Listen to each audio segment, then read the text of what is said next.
All right. Okay, let's start this lecture. If you remember, last time we were talking about prefix-free codes, where a code is prefix-free.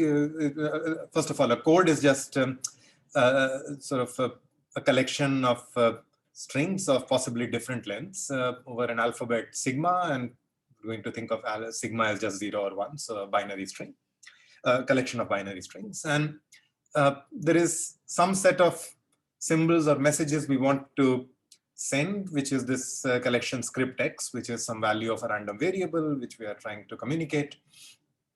And we say that the code is prefix free if no code word appears as kind of the first part or prefix of some other code word. So the condition written here says that you can't have that. You take c of x, then attach some string little sigma to it, and then you get c of y. And so these codes we saw, the point is that when you are sending bits, you always know when you are done receiving one code word. It can't happen that you received one code word, but then you're not sure if there is more to come or not. If you received one, that's it. Nothing after it can make another sensible code word. Okay.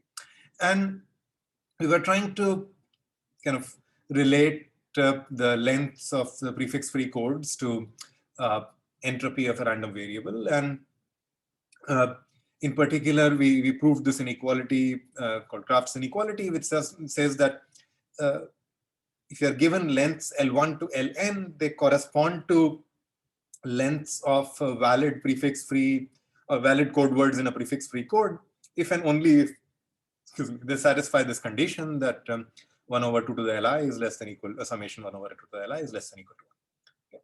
Is everyone okay with the definition and this inequality? We proved it last time using this sort of tree picture, but can I assume that everyone is okay with it and proceed to using it? Okay. And this is something we sort of alluded to last time when we were trying to define entropy. We said that, okay, if you want to communicate the outcomes of two things which are heads or tails, you need at least 2 bits or some.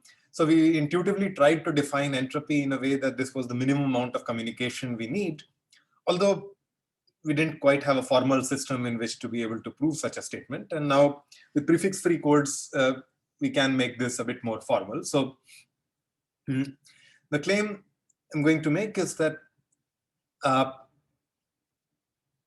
if you're trying to communicate the value of a random variable x, which takes values in this set script x, and as we said last time, we can always think of a random variable having an associated distribution. Then the expected number of bits we will need to send. So the number of bits we send is random because depending on what the value of this variable capital X comes out to be, which is what we were denoting by little x, we are going to send a number of bits which is according to the code word C of X. And then we want to say how much do we send in expectation. And here we are saying that the expected number of bits we will send is at least the entropy. And the proof is actually the same we kind of used last time to show that the maximum entropy is 1. So we proved an upper bound of, is log n. We proved an upper bound of log n on the entropy, and here we'll prove a slightly different bound. But it's it's the same proof roughly. Okay. So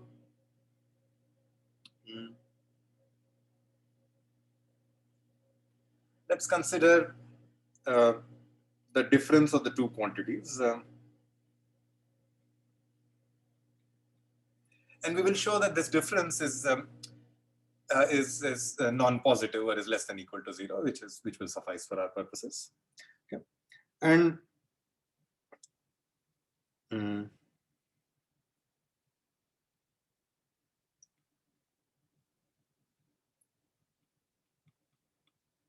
we can just write it as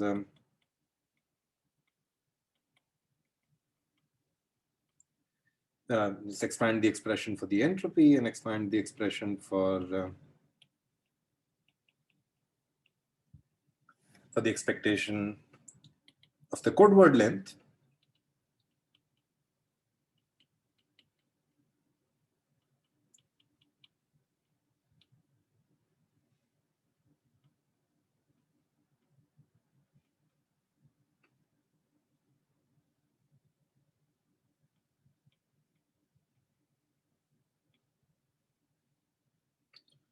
Okay. All right, so that's just rearranging terms so far.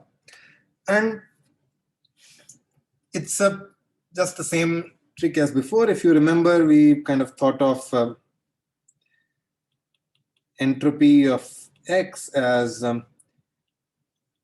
expectation of the log of a random variable y, where y took value 1 over p of x with probability p of x. And or sort of 1 over pi with probability pi if sort of the probability is what we want to be n. And it's the same, I mean, and that's a good sort of definition for entropy to remember in general, but it's pretty much the same thing again. So now let's think of a random variable z, which is equal to 1 over p of x times 2 to the code word length with probability p of x. Okay. And okay, and I'm writing directly again the distributions of these random variables, but just as last time, you can also think of them as functions on an underlying probability space. In this case, the same space on which capital X is defined, but I'm not going to do that explicitly every time I write it. But so what we have is expectation of log z, which again, using concavity of log, just like last time, and then using Jensen's inequality, is less than equal to log of the expectation of z, which is log of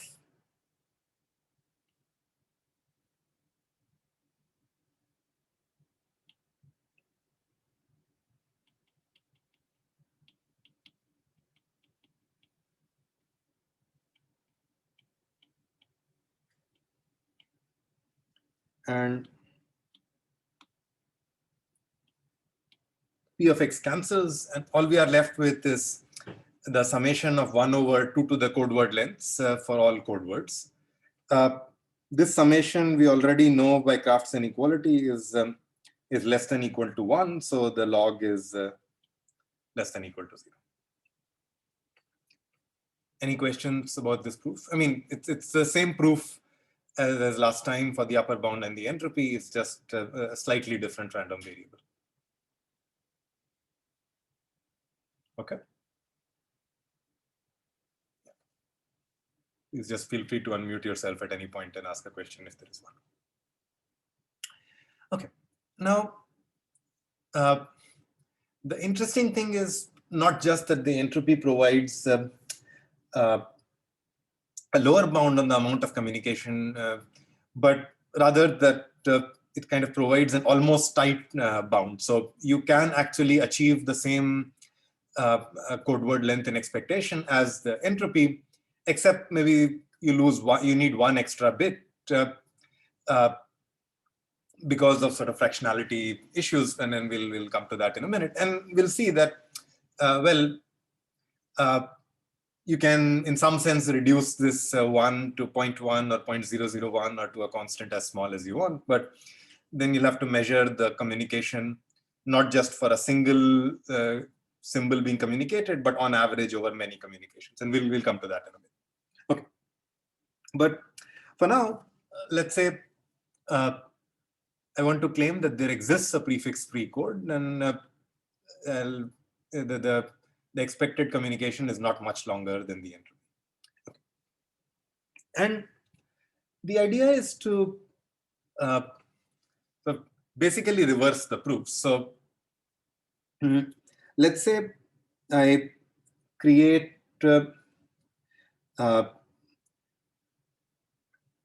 let me first sort of decide on the lengths of all the code words that I'm going to use, and then I'm just going to sort of use Kraft's inequality to say that, okay, if I give you the length satisfying a certain condition, then some code words must exist, and I must get a prefix-free code with these lengths. Okay, so I'm just going to tell you lengths for now. So, okay, so let's say we have n possible values that we can take, and we don't know what the code word is, but let's decide on the lengths for these. And if you go back to the previous page, the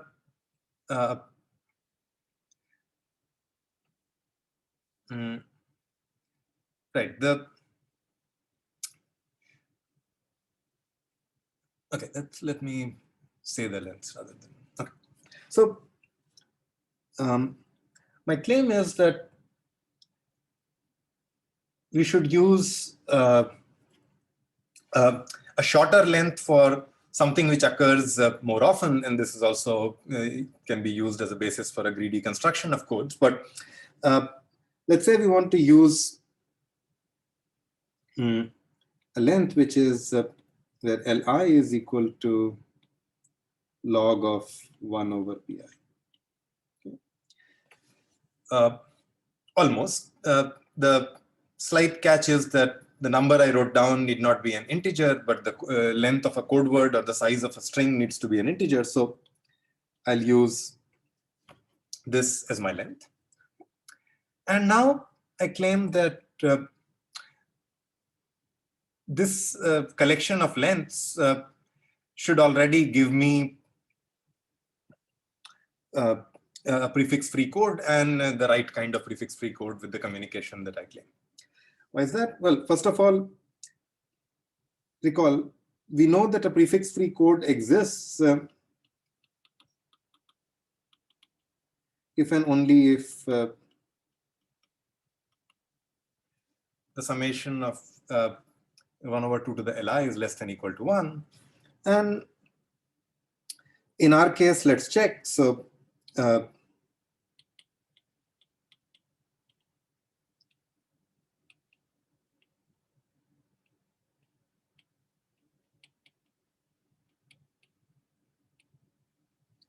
this is the summation of the inverse exponentials of the code lengths. And okay, is everyone comfortable here with this notation? This is just the ceiling.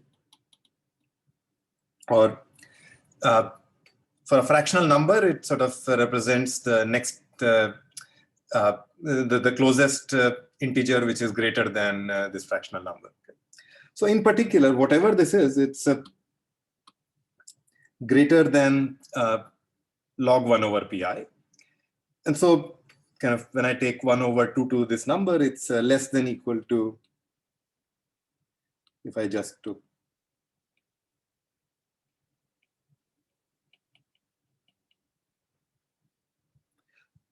without the ceiling. That's nothing but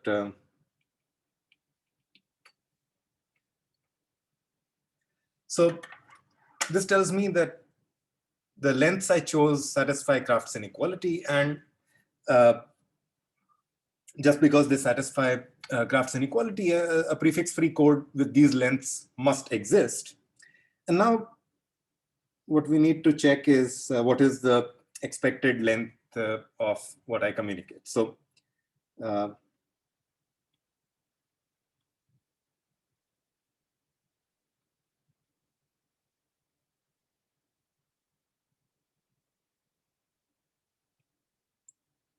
so there are n possible values this little x can take. And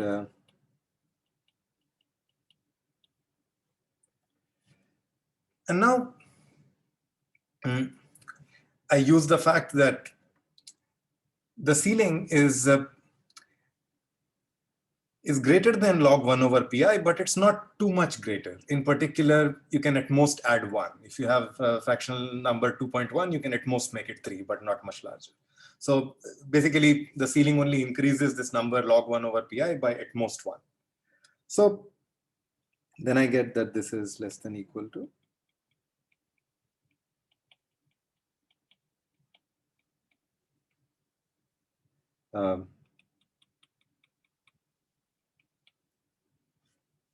x plus 1.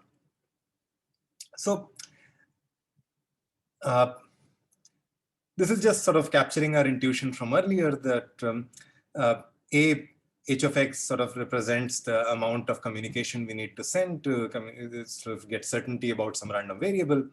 And it also sort of captures the intuition that we should give shorter code word lengths to things which happen with higher probability or which happen more often, and things which are less likely, we should give longer code lengths, or somehow unusual events give us more information.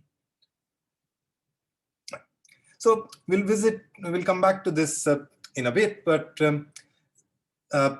before we sort of try to get rid of this plus 1 or try to remove it a little further, let's take a slight detour and try to understand the entropy of 2 random variables rather than 1 random variable.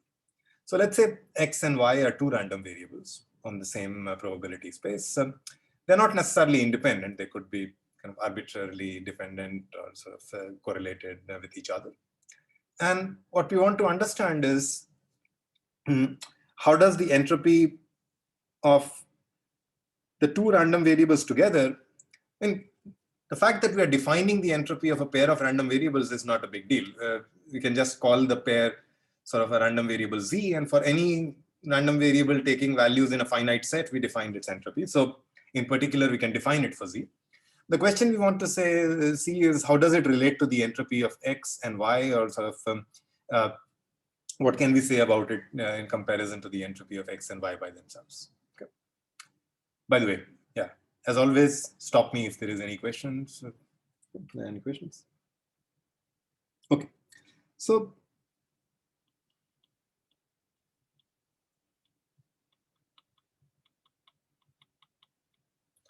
we'll write down the entropy of z, or the entropy of the x comma y is the notation we'll be using for it most commonly. And let's just write down in terms of all possible values, little x and little y, this can take. So the 2 random variables are on the same probability space, so they have some joint distribution. I don't quite know how it relates to the distributions of x and y individually, but let me just use p of x, y to denote the joint probabilities. As always, we'll use this little p to denote actual probabilities. Capital P's for the names of distributions. And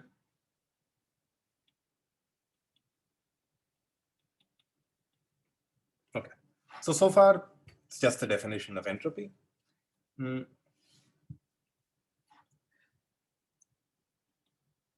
And now we want to sort of think of just, let's say, the values of just x for a minute, and sort of worry about y later. So if I want to do that, I'll write this as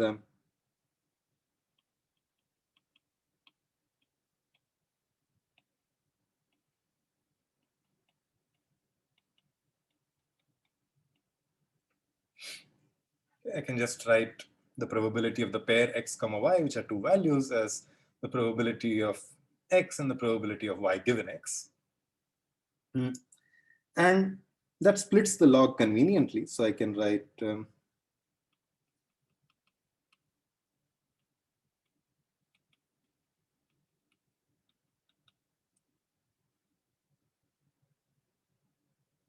where p of x is just a marginal probability, right? So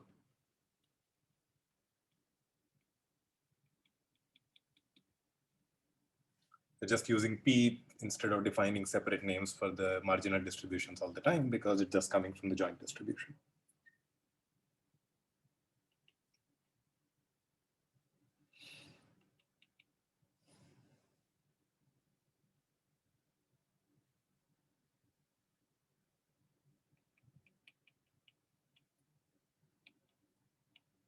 Oh, sorry.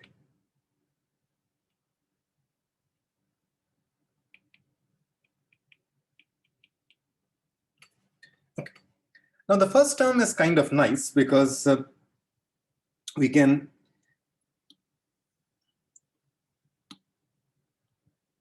write the summation in two parts and kind of take the summation over y inside.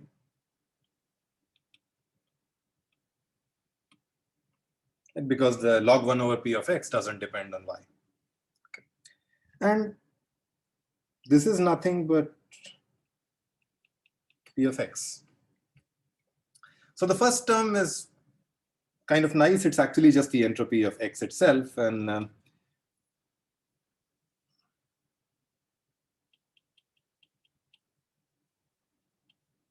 of the random variable x. And the second term still looks a bit weird. So let's try to, again, kind of morph it in the form of entropy, and then let's see what it looks like. So we have a log 1 over p y given x. So let's try to get the same term in the front. So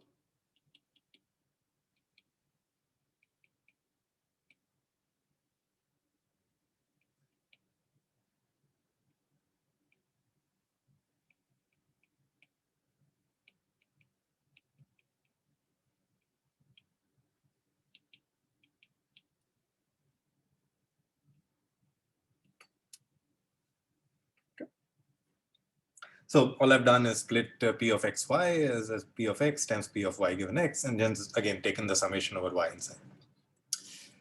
But then if you forget the p of x sitting in front, the rest of it is kind of nice. It's just the entropy of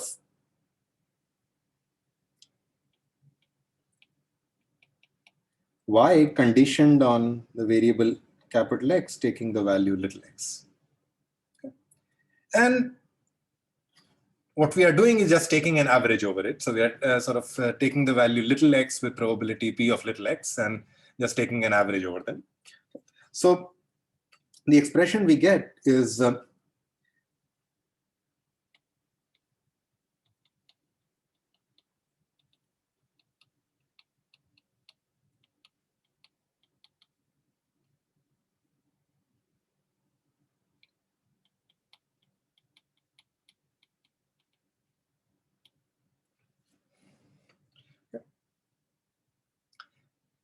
everyone okay with it so far?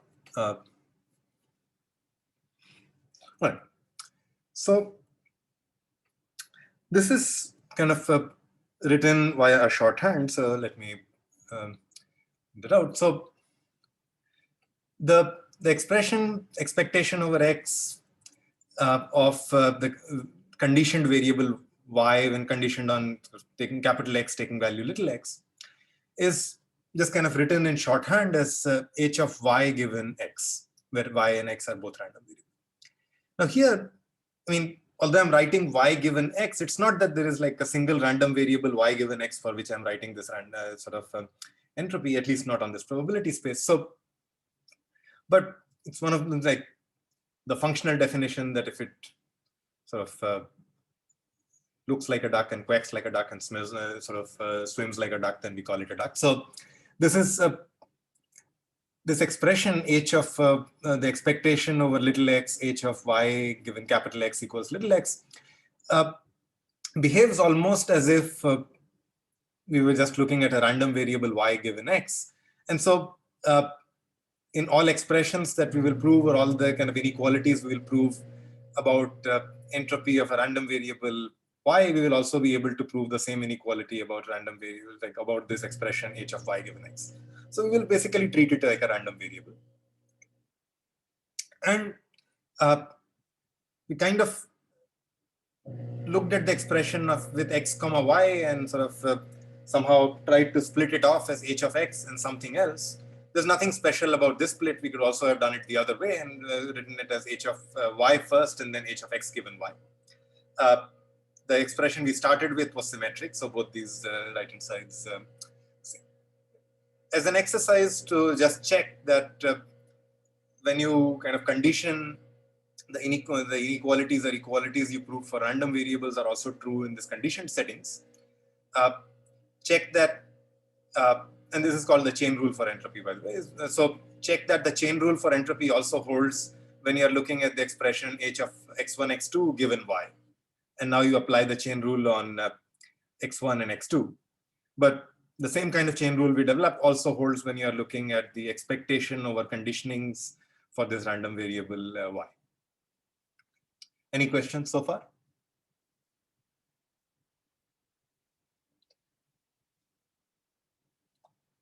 Okay.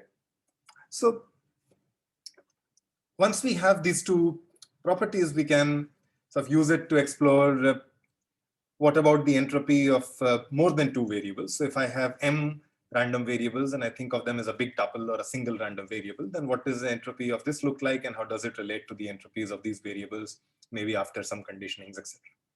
Okay. And you just kind of apply the chain rule and the sort of chain rule after conditioning that we saw as an exercise repeatedly. So you can write it as the entropy of x1, and then treat the tuple x2 to xm as a big random variable, which you can just push aside and then condition.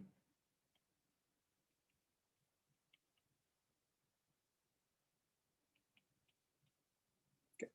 And now we apply the chain rule on the second term. So x2 to xm conditioned on x1, we can again split it as x2 conditioned on x1 and take x3 to xm as some sort of stuff which we put take care of in the second one. So the first term stays as it is. The second term, we can apply the chain rule after conditioning. So we can write x2 given x1 plus h of x3 to xm given x1, x2. Okay. So you see where this is going.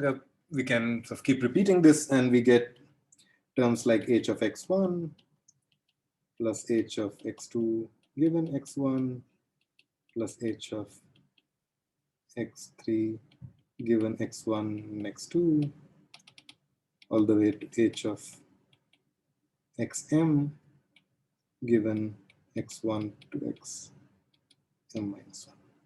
Okay, and that's just the generalization of the chain rule to many random variables. We haven't assumed anything about whether these random variables are dependent or independent or anything. We're just developing an expression in general. Okay, so far, yeah, we've always been dealing with random variables which are taking values in some finite set. And as I said last time, I mean, we're not worrying about probabilities which are zero if sort of log of that cannot be taken, but we are going to think of this log of 0 times log 1 over 0 as 0. So you can just ignore things which are zero probabilities. Okay. Any questions so far? Okay, so let's do an example. And during this, someone will have to unmute their mic and speak, or hopefully more than one. So let's consider a tuple x comma y, which is two random variables. The way I define that they're not independent here, but they have a simple distribution. Both are taking individually value either a 0 or a 1, and together the tuple is sort of 0, 1 or 1, 0 with probability 1/3 each, and with probability 1/3 both variables are 1. Now, we wrote down, so there are a few quantities I'm asking you to calculate. One is, of course, the joint entropy of h of x comma y. I mean, you can compute them in any order, whatever you find convenient, whichever is easiest to calculate, you can start with that. But notice that y conditioned on x equals 0 is a random variable where the distribution is just a conditional distribution. And y conditioned on x equals 1 is again such a random variable. And then this y conditioned on x is this sort of shorthand, which is the average of these two entropies. Okay, that says something about the order. Okay, let's take 2 minutes, compute these, and if you compute any one of them, want to speak out, tell me. But I'll hopefully fill in this table based on answers from you before we move on to the next. Okay, so let's try. If something doesn't make sense, if the quantities are not clear, if some of the definitions are confusing, feel free to ask me.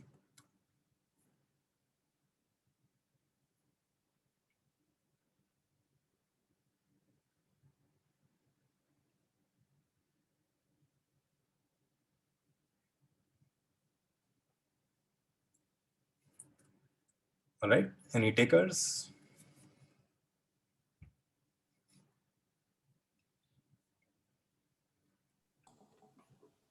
The first one, log3. First one is the first one, log3. Okay, I'll literally just write that. Going once, going twice. Any other answers? Okay, why is it log3? Each entry takes equal probability. And so when you compute the average, it's just log1 over the probability. Great. So yeah, that's right. So we already saw last time that if you have a universe of size n, if you have the uniform distribution, the entropy is log n. And this is just a special case with n equals 3. So x comma y is just the tuple itself is uniform over a universe of size 3. Elements of this universe are 0, 1, 1, 0, and 1. Okay. Yeah, you can also, of course, derive it using the chain rule. But yeah, it's here it's easier to, or at least easy to observe that you can just get it directly because of the uniform distribution. Any other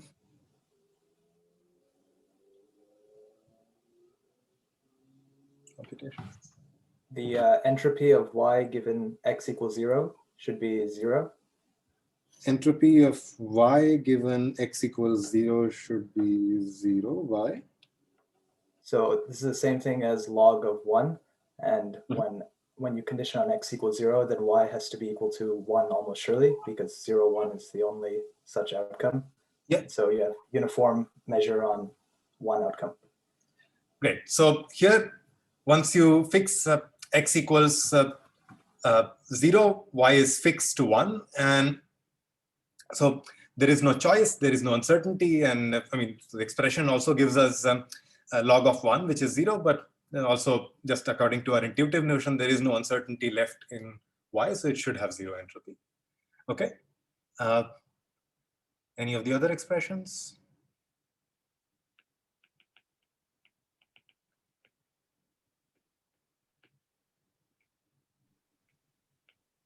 H of y given x is 2 by 3. H of y given x. Okay, you're saying this is 2 by 3. Why is that? So for x equals 0, so both said h of y given x equal to 0 is 0. So 1 by 3 times 0 plus 2 by 3 times. Oh, yeah, the fifth expression is 1 bit. Okay, you're also computing that. Okay, great. So you're saying this is 1. And that's because once you condition to x equals 1, y is equally distributed between these two possibilities. So we get the uniform distribution on 1 bit. Sorry, did I write something wrong? Okay. Condition on x equals 1, and then y is uniformly distributed between these two possibilities. So the second bit is 0 or 1 with probability half each in the conditional distribution. And so the entropy is 1. Okay, and the probability here is probability that y is equal to 0 times h of x. Sorry, I should have written it. Probability that x is equal to 0 times h of y given x equals 0 plus probability that x equals 1 times h of y given x equals 1, and given what we just computed, and that the fact that x is equal to 0 with probability 1/3 and x is equal to 1 with probability 2/3, this quantity is 0 and this quantity is 1. Okay, great. And then what is h of x and what is h of y? I think they're the same. Good. And Why? both of them, so they have the same distribution. Right. 0 with probability 1/3 and 1 with probability 2/3. Yeah, perfect. And I mean, not only do they have the same distribution individually, but actually, if you kind of interchange them, then the tuple y comma x has the same joint distribution as the tuple x comma y. In general, such a pair is called an exchangeable pair, and you see lots of applications of it in concentration inequalities. I mean, you won't necessarily cover them, but this is a useful concept. Okay, great. So but here it's sufficient to say that the distribution of x and the distribution of y are the same. Entropy of x just depends on the distribution of x. And so these two entropies are equal. So even if we don't know the answer, we at least know that they are the same answer. Okay, great. And can we find the answer now?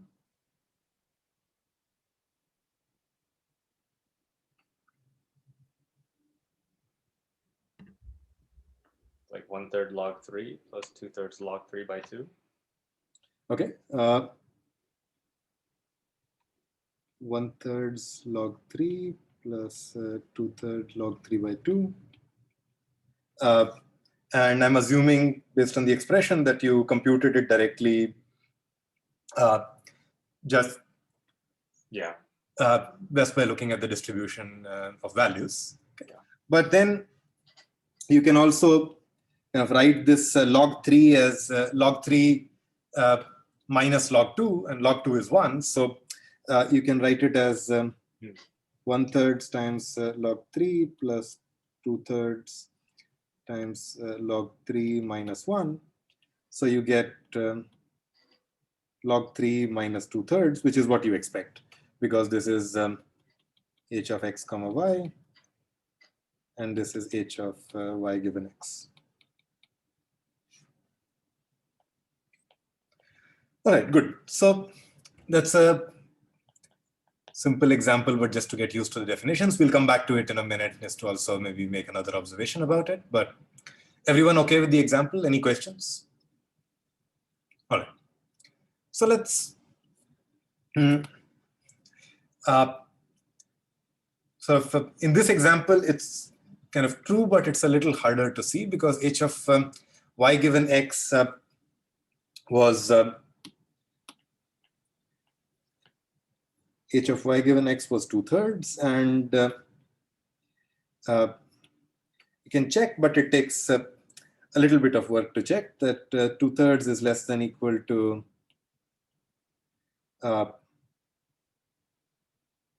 h of y, which is log 3 minus 2/3. So what you need to check is 4/3 is less than equal to log 3 to the base 2. But it's a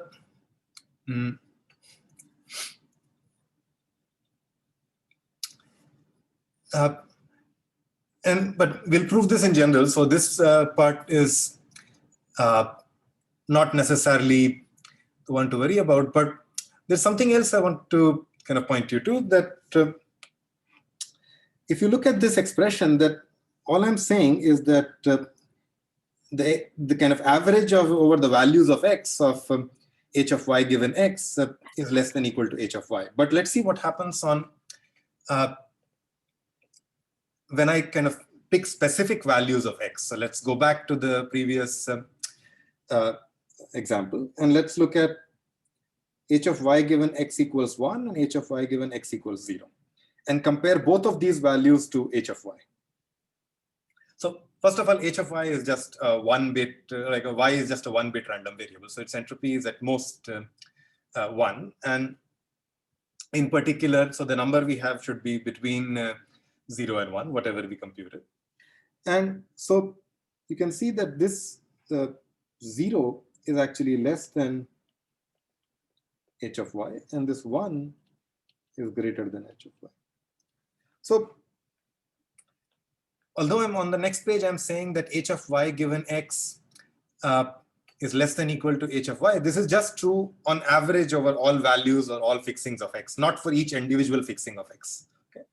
individual fixings can increase or decrease entropy. I'm not making any claims about this.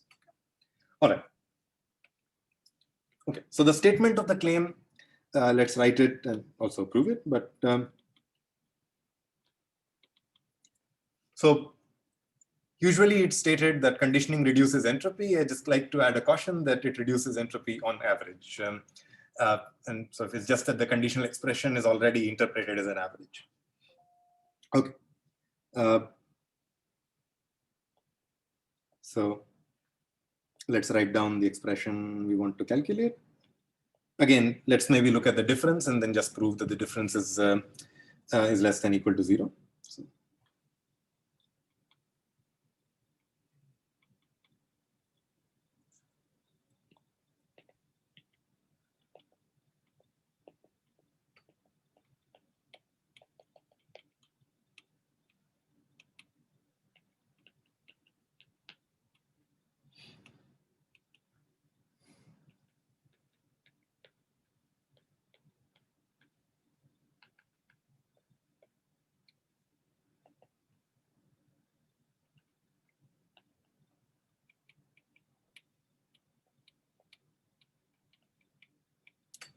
So here, because in the first term I have p of x comma y, or this p of x times p of y given x, let me also write the second term in that way. So let me just introduce a summation on x unnecessarily, and let me write p of y as summation of p of y comma x over x. And here again, I'm going to multiply these two terms and write p of x comma y. So the expression I get is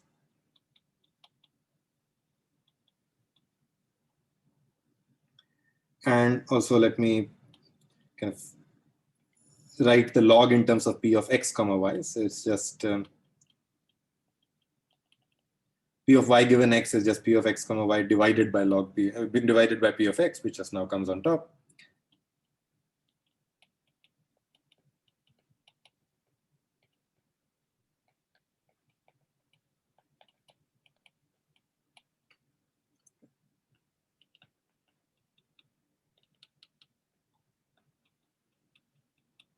Just kind of following our nose or collecting terms.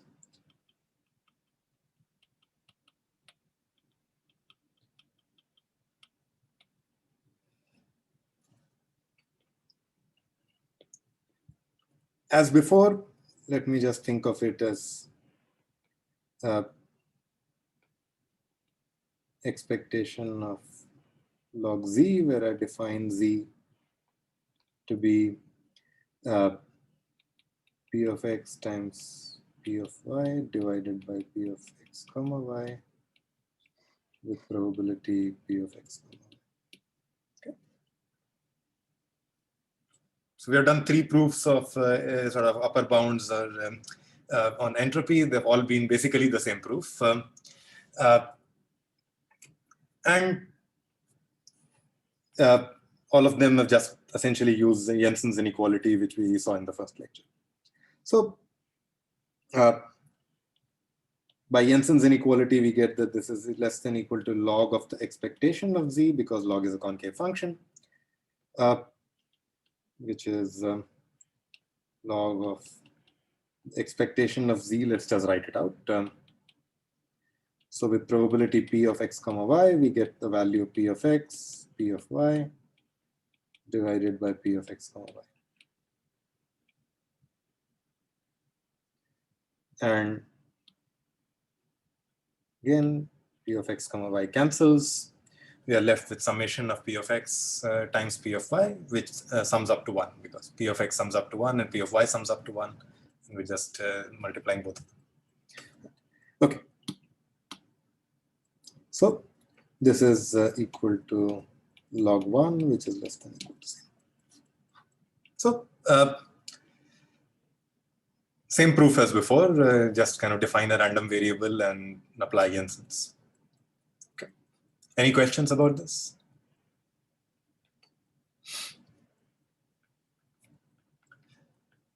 So this fact that, I mean, conditioning reduces entropy on average is quite useful. It's a simple one to prove, but this is the basis of kind of, if we want to measure how much is the dependence between X and Y, we usually try to study, okay, it reduces the entropy, but how much does it reduce the entropy? And that's a quantity called mutual information, which we'll come to later. But let's prove at least kind of a very extreme version of that statement, that if it doesn't reduce the entropy at all, so if h of y is equal to h of x, then x and y must be independent. And it's, in fact, it's equal if and only if. So basically, leave it as an exercise, but go back to the previous proof and see when all the inequalities become equalities. When is it tight? And my claim is that, at least when we're working with finite random variables, finitely supported random variables, you can say that this happens if and only if conditioning on sort of x doesn't change the distribution of y for every value of x. Right? So that's something to check. And let's just also observe the effect of conditioning, kind of reducing entropy, on the expression or the chain rule we developed earlier for m random variables. So recall that because conditioning reduces entropy, we know that this is less than equal to, actually, let me also write down another exercise, which just going with the intuition that you can think of the conditioned expression itself as a random variable, try to apply the same inequalities. So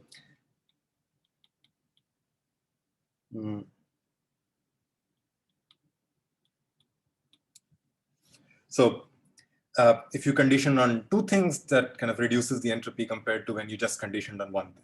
Okay, and now both left and right hand sides are kind of averages of entropies over certain fixings and so on. So, but the same inequality holds. So you can basically think of conditioning the random variable y given z on x.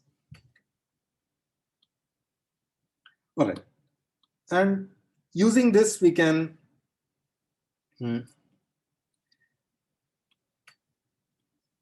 try to look at this expression and upper bound it in sort of each term. Basically remove the conditioning, and what we get is can only be larger, and so on.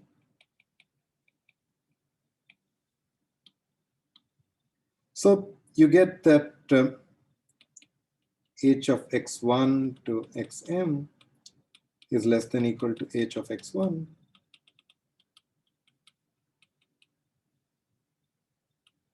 an inequality which is referred to as subadditivity of entropy. And it can be generalized in multiple ways. We'll see some generalizations, but this by itself is actually a very useful, although very simple, inequality. In particular, it means that if you have some sort of big complicated random variable consisting of many parts which are interacting in weird and complicated ways, if you can understand something about the entropy of each part of it, you can at least get some upper bound on the entropy of x1 to xm. And in particular, there is no more uncertainty in the tuple x1 to xm than the individual amounts of uncertainty in each of these components. So in this sense, at least, the sum is not bigger than, like the whole is not bigger than the sum of its parts. The sum is actually big, at least in the sense of uncertainty or entropy. Okay. And again, when you have if you have independent random variables, then you have equality. Okay. So then this you can replace as less than equal to by n equal to. Okay. Any questions so far? Okay, and now we can just sort of use this to get sort of a better prefix-free code, which kind of is this kind of gets rid of this +1 in some sense. So what we are now going to do is, suppose you wanted to send me one value of like one sort of instantiation of a random variable, or sort of some value of capital X. But let's assume that we're not going to stop after that. We're going to continue talking for a while. So your intention is not to just send me one value, but you're going to sample m values independently, one after the other, and send me all of them one by one. Okay. But maybe instead of sending one by one, it's sort of better to just think of the m values together as the output of some big random variable, sort of corresponding to x1 to xm. And if you communicate this sort of big random variable, then the expression I wrote here sort of says that overall you don't spend much more than the entropy of x per copy. So per copy, you are just going to spend entropy of x plus 1 over m, where if m is large, then this will be fairly small. Okay. And let's first see the proof, and then I'll sort of come back to the interpretation in a minute. But I mean, the proof is really not complicated. So if I'm sort of assuming that these different copies of symbols or different copies of the random variables are independent, then let's think of a big random variable z, which is just this tuple x1 to xm. And from what we saw, h of z is equal to h of x1. Now it's equal because they're independent. So the subadditive inequality is actually an equality, which is nothing but m times h of x, because all of these random variables are just copies of x. Okay. And now we just apply the sort of construction of the prefix-free code that we did earlier to this sort of big random variable z. So we can communicate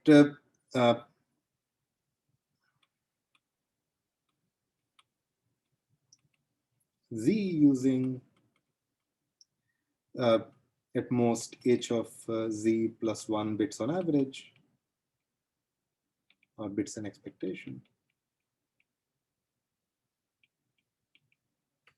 But that's precisely what we were claiming, because h of z is equal to m times h of x. So if you ask me how many bits did you spend per copy of x, it's h of x plus 1 over m. And if m is allowed to be arbitrarily large, the overhead over the entropy I'm paying is arbitrarily small. Okay. And that's known as Shannon's source coding theorem. I'll write down a formal statement in the notes, but it's just saying that if you're sort of communicating many copies of a symbol, then you can get as close as you want to the entropy of the random variable. Okay. So if you amortize over sort of multiple copies, then you don't really pay much more than the entropy. Any questions? Nadir, can I ask a question? Yeah, please. Why are you saying copy? I thought it's xi drawn IID from the same distribution. Right, so right, right. Like, So, why is it natural? Yeah, okay.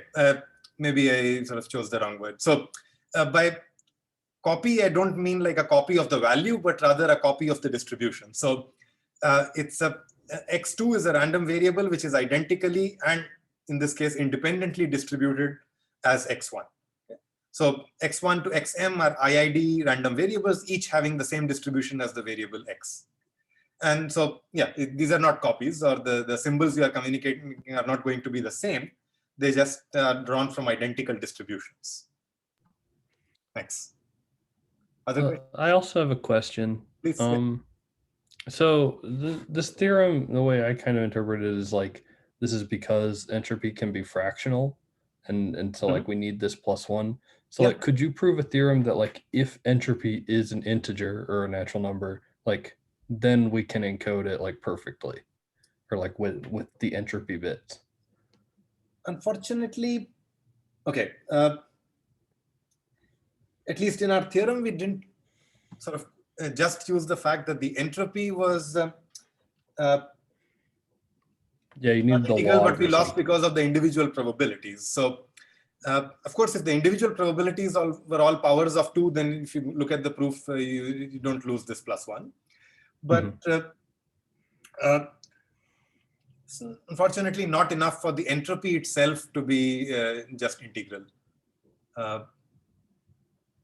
And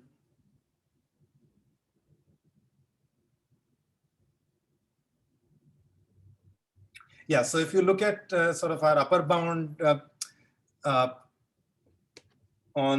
lower bound on the code word length, it's the expectation of some sort of concave random variable. And if that random variable is not always constant, the expectation will be sort of, the inequality will be strict. So you will have that the expectation of log will be strictly less than the log of the expectation if the random variable z we defined there is not constant.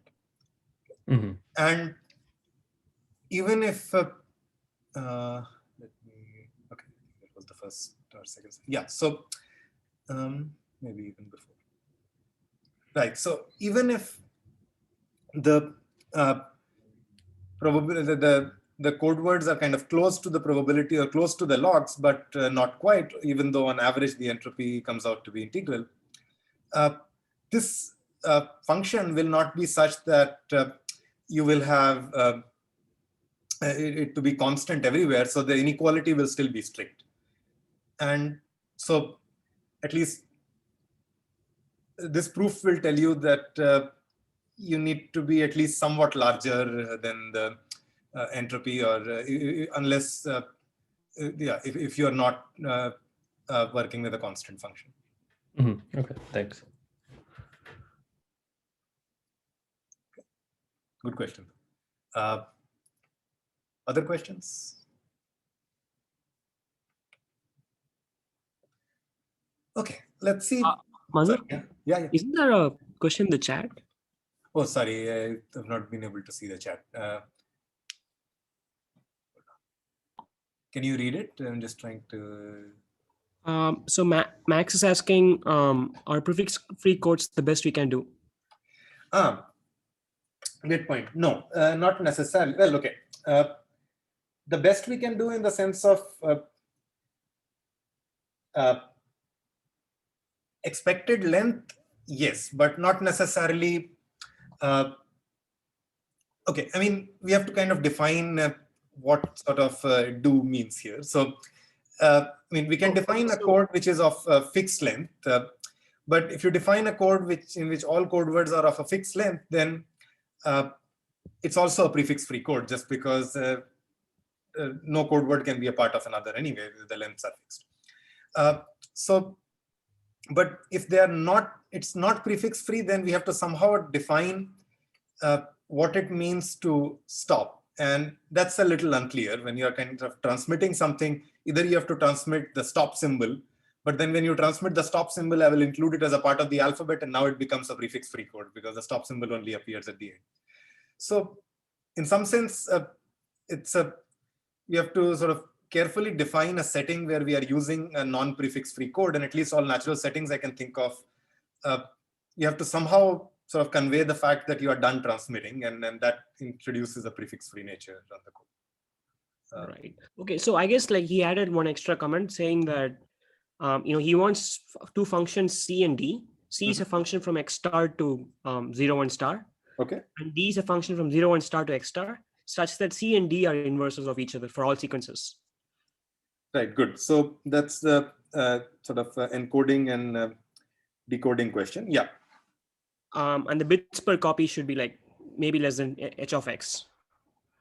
Right. Okay. So let's write it down. So you want a function C from X to sigma star, and you want are you a writing function somewhere D. or? Yeah. So you want a function D from sigma star to X. X star, but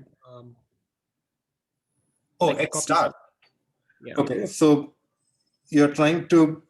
Okay. Good. So right, but then I need. If this D is to be a function, then I need some way of knowing that if I look at C of x times C of y, this is an element of sigma star, and I want to map it to a unique element in x star, which is x comma y. Okay, sorry. I mean, C is also from x star to sigma star, but it could be a product. I mean. Okay, so then I guess you are asking if I'm sort of encoding sequences of arbitrary lengths, but then why can't I just define entropy over if you have a largest limit on the largest length? Otherwise, it will be an infinite universe, but I can still define entropy. Although, so I'm a bit, I mean, I can just replace x star by x. It's just a larger universe. Okay, Max, can you say, I mean, so that question is sort of the same question as finite universe. X star is just replaced by x. It's just a larger universe, which is what we were doing in our kind of encoding multiple symbols at a time. We were just thinking of the inputs as coming from x to the m rather than x. And in general, they could be from x star. But then it will be just a prefix-free code on x star.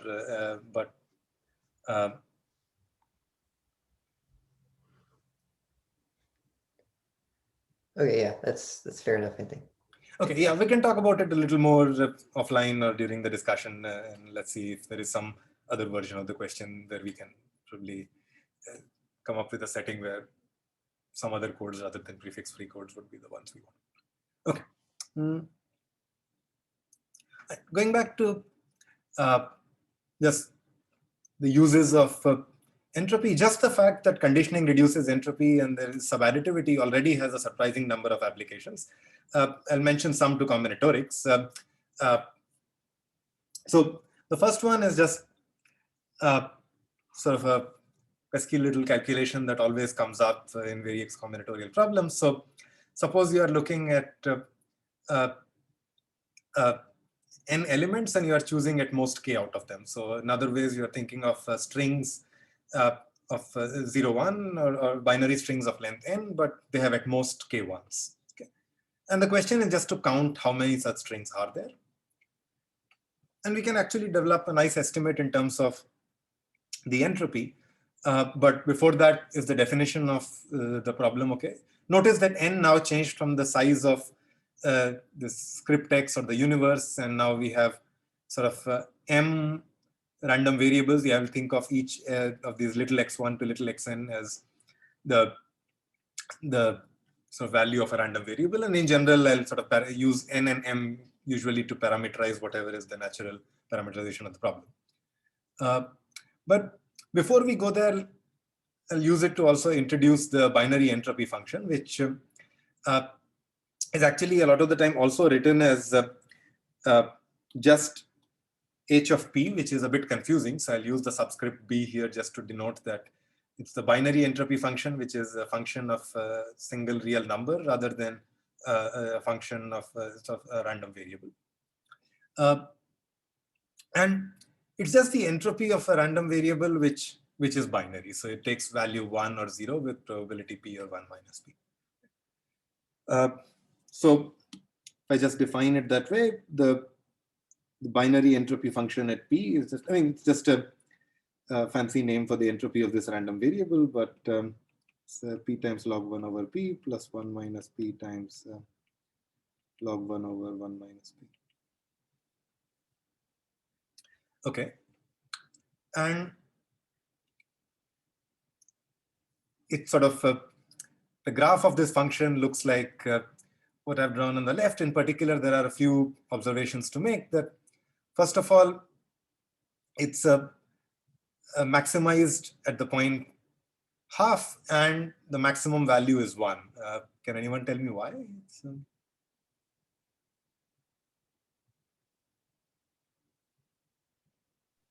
This is the entropy of a fair coin. Yeah, and as we saw, uniform distribution has the highest entropy if we are looking at any fixed support size for the random variable. So here, this capital X is supported on 2 outcomes, 1 or 0, and the best you can do is have the uniform distribution and have the entropy log of 2, which is 1. and the fair coin represents the uniform distribution. Okay, good. This function is also concave in the parameter p, and that I'll leave as an exercise. We won't really need it right now. And it's also similarly easy to check that it's an increasing function of p. So again, for less than equal to half, then it decreases. So again, it's kind of shown in the graph, but these properties I'll leave you to check.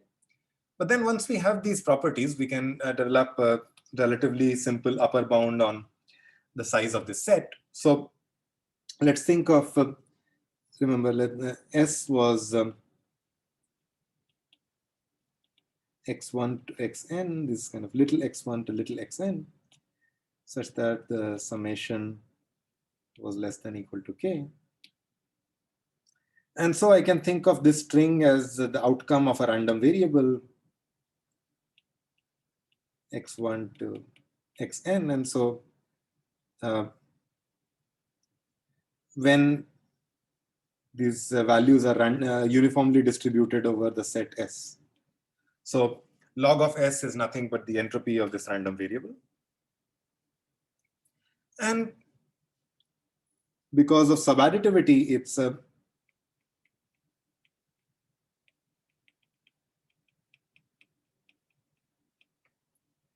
which is equal to n times the entropy of x1.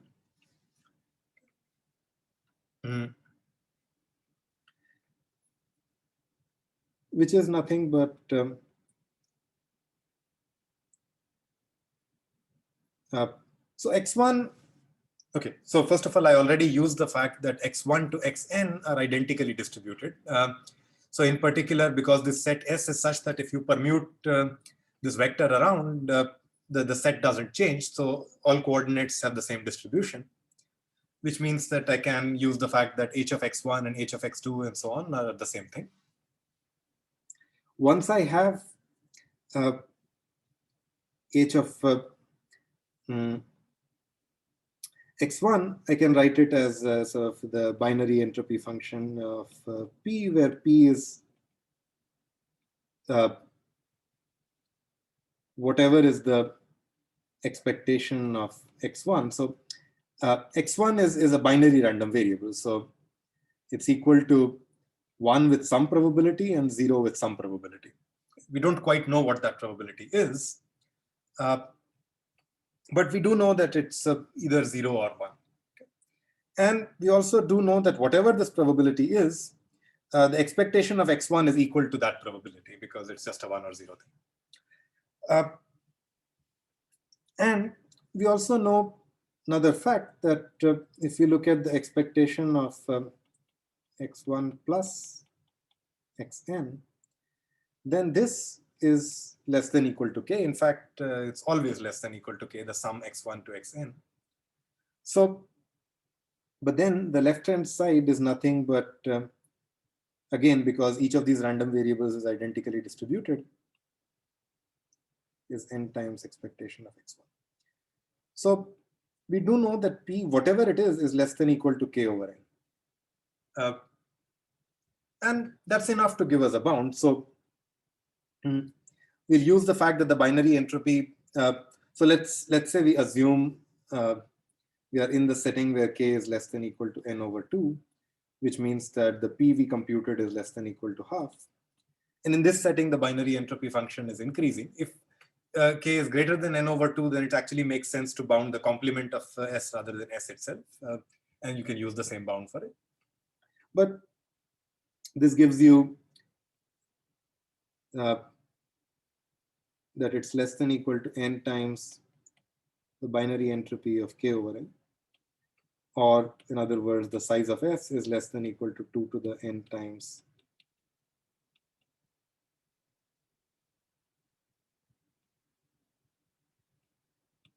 bound is off by a factor of root k, but because there is a 2 to the n, for most applications, this is a fairly good bound on this quantity. And again, this is just a simple application of subadditivity.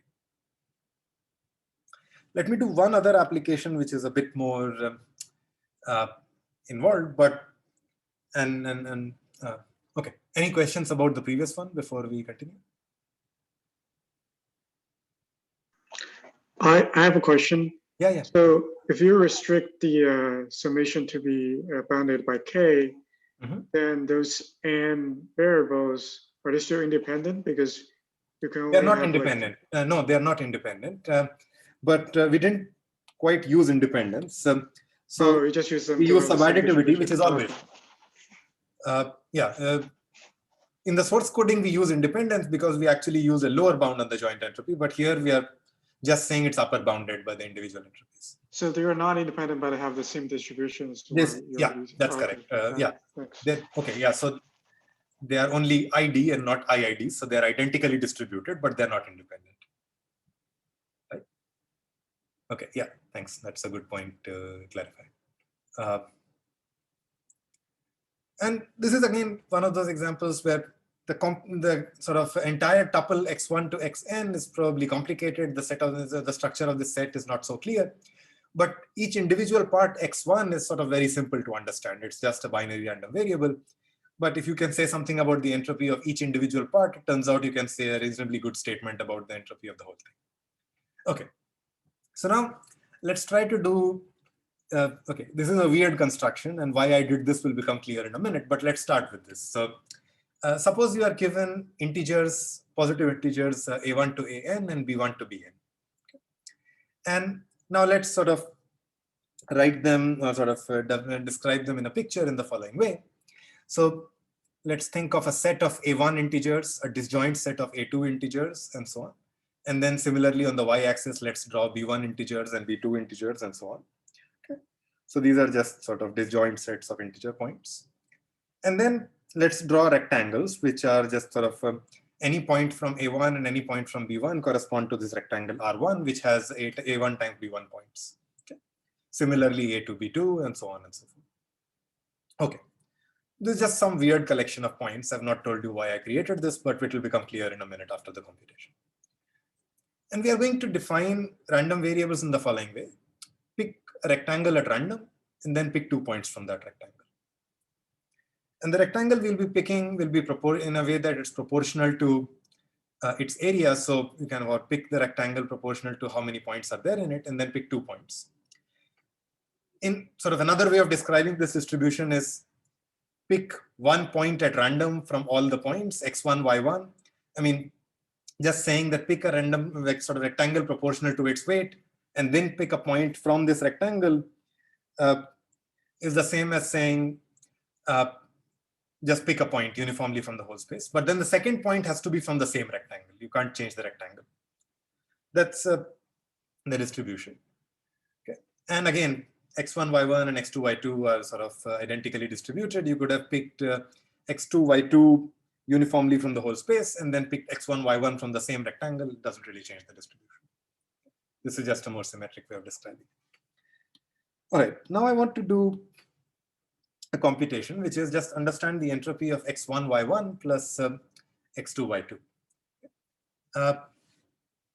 y2.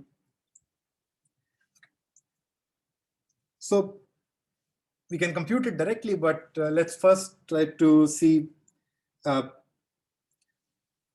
what happens if we kind of try to apply the chain rule. So the entropy of x1, y1, I can write as, let me first pick the rectangle, and then let me pick x1, y1 conditioned on the rectangle. Same for x2, y2. So let me just write a 2 here. And by subadditivity, I can split the second terms. Now the subadditivity after conditioning. So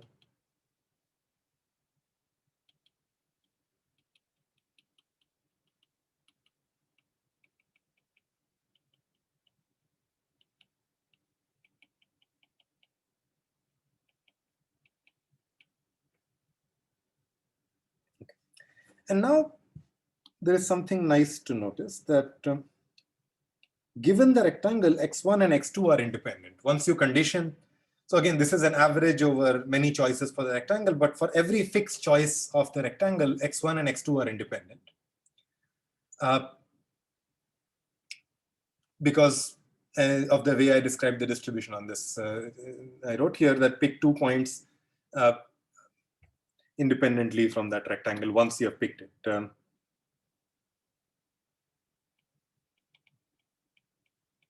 Okay, so let's say we just kind of force it. So then we can write it as 2 times h of r plus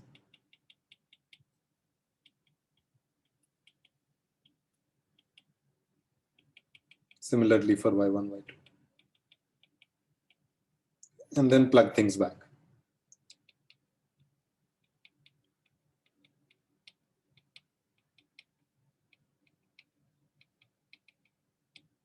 Okay. This seems like a strange calculation, but it will become clear why these kind of terms make sense. So let's first compute the entropy of x1, y1. As I said, x1, y1 is kind of just uniform over all points. So it's just log of the number of points. So what's the entropy of x1, y1? Someone?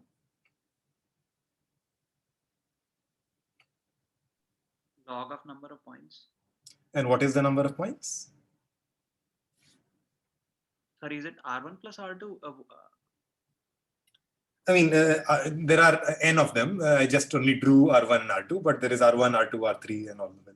Okay, okay. So n points. Right. So it's no, n rectangles. Each rectangle has ai, bi points, right? The ith rectangle has the first rectangle has a1 times b1 points. Same for this. And now let's look at what is the number of values for x1, x2.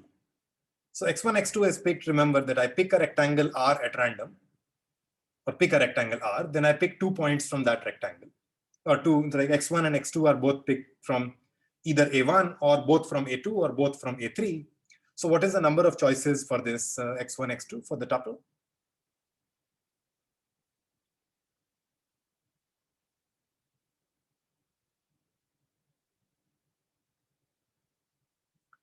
If I'm going to pick from both x1 and x2 from a1, how many choices are there?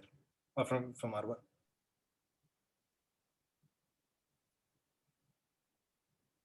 I mean, choices would be A1 choose 2 plus A2 choose 2. Right. Not necessarily choose 2 because they don't have to be distinct. Oh, right. Yeah. So this will be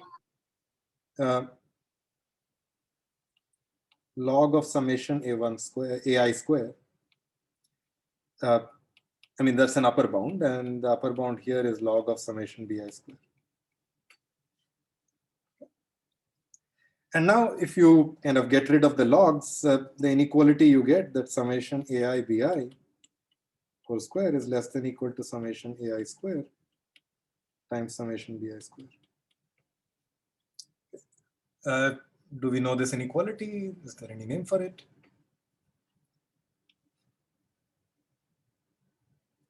Cauchy-Schwarz? Right. So this is just yet another proof of Cauchy-Schwarz. It seems like I kind of been proving Cauchy-Schwarz in both lectures, but this method is actually fairly general, and it can be used to prove a lot of inequalities in analysis, in particular something called Hölder's inequality, where you sort of look at different powers of A's and B's. Kind of a 3-variable version of Cauchy-Schwarz where you have aij, bjk, cky, and you can bound it in this way. And you can, or sort of in a matrix where you can state it this way, or equivalently in some sort of functions, you can also state it. And these are like, yeah, so there is this very nice paper of Ehud Freegood called Hypergraphs, Entropy and Inequalities, which has lots of this kind of applications to analysis. It's a highly readable paper. I encourage you to take a look. And all it uses is just this subadditivity of entropy and the fact that it reduces on conditioning. So I'll stop there for today. Previous slide, could you explain how you calculated the entropy again? Can I explain what? Sorry. How you calculated like the entropy, like the last log sum of ai squared and log of ai bi. Right. So that's it's not equal to the entropy. It's just an upper bound, because I'm saying that the number of possible values I can have for x1, x2 is summation ai square, because x1 and x2 are both from always the same rectangle. I don't know which one. So if they are both from the first rectangle, then there are a1 choices for x1 and a1 choices for x2. When you say x1 and x2, is it like points within the rectangle or points on the, like, defining the rectangle? So, okay, yeah, so I'm thinking of x1 as the x coordinate and y1 as the y coordinate of the point. Sorry, Okay. I should have clarified. I see. Okay. Yeah. I see. Thank you. Other questions? Other for the sum of binomials, the result is, I mean, is it somewhat counterintuitive that if k goes high, k is, I mean, you said that k less than equal to n by 2, then use this, but if k is greater than n by 2, then it seems like, so the sum should increase, but this bound is becoming lower. So, Well, the bound is becoming lower, but the bound is actually false, because see, I use this sort of inequality in this term, or I use the fact that the function is monotone in P, or it's kind of monotonically increasing.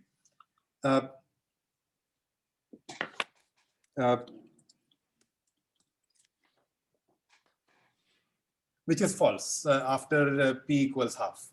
So the fact that I kind of replace P by K over N is actually just not true. correct. So yeah, which is why it's kind of better to go to the regime where it is increasing. So split to the complement of S, and then you can apply this bound. Okay, other questions? Hello, I may have missed this, but why is the log of the cardinality of S equal to the entropy again?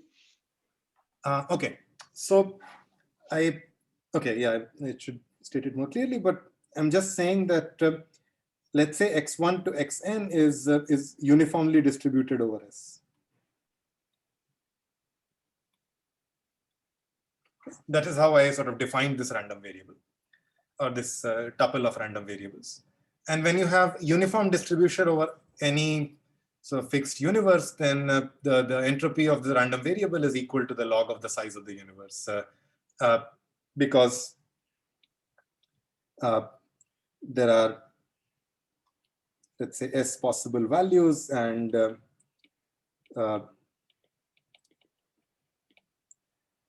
this is the entropy, and this will always be sort of P of S will always be 1 over the size of S, just on how we are defining the random variable. So if you have a uniform distribution over a set, you can use its entropy to understand the size of the set. And in fact, this is the common way it's applied, that if you want to calculate something, sort of some combinatorial quantity, or sort of understand the size of some set, you just define a random variable which is uniform over it. That doesn't mean we understand its structure. X1 to xn is a complicated random variable, but once we sort of can make some statement in terms of its entropy, then we go and upper bound or sort of bound that entropy appropriately by simplifying the expressions. I see. So basically, you define the uniform distribution of this vector, like x1 to xn over. Okay, I see. But those x1 to xn, they all have their own distributions or whatever. Okay, got it. Okay, seems like there was another question on this prefix-free code in the chat, which is kind of saying that if you, it's sort of, it's saying that can't you introduce another stop symbol? But I mean, remember, making a stop symbol kind of, again, makes it into a prefix-free code. So because after the stop symbol, nothing else can occur. So this sort of code word with the stop symbol included is now a prefix-free code, like is an element of the prefix-free code. But I'll go over the chat questions more and maybe discuss this issue once again in the next lecture to see if there are any other questions in the chat. This is just based on a quick glance on what's there. Madhur, I have kind of a course administration question. When do you think the first homework will be released? Right. So at the beginning of the lecture, I think also someone else, roughly, I plan to release a homework every 3 to 4 lectures. And so I think by the end of next week, I should release one homework, the first one, and then roughly every 3 to 4 lectures, there'll be a new homework. Okay. And each homework will be due in about 7 to 10 days, depending on the length. Madhu, on the next slide, when you calculate entropy of x1, y1 plus x, just the first line. Yeah. Just the first line of the equation. Wouldn't that be, so you divide that into something hr and x1 and y1 given r. Yeah. But just, but it shouldn't be, so the sum of this two should be the entropy of x1, y1, and r. Why do you just, you see what I mean? Just. Okay, good. So yeah, this is, I think. There's no r there. So yeah, no, you're right. There is no r there. So I should clarify this a bit more. Maybe next time I'll sort of come back to it. But the information about r is subsumed in the information about x1, y1. So if I tell you what is x1 and what is y1, you already know what r is. But so the entropy of x1, y1 and r is equal to the entropy of x1, y1. But I'll clarify this again next time. Yeah, I forgot to say. Thanks. Okay, thanks.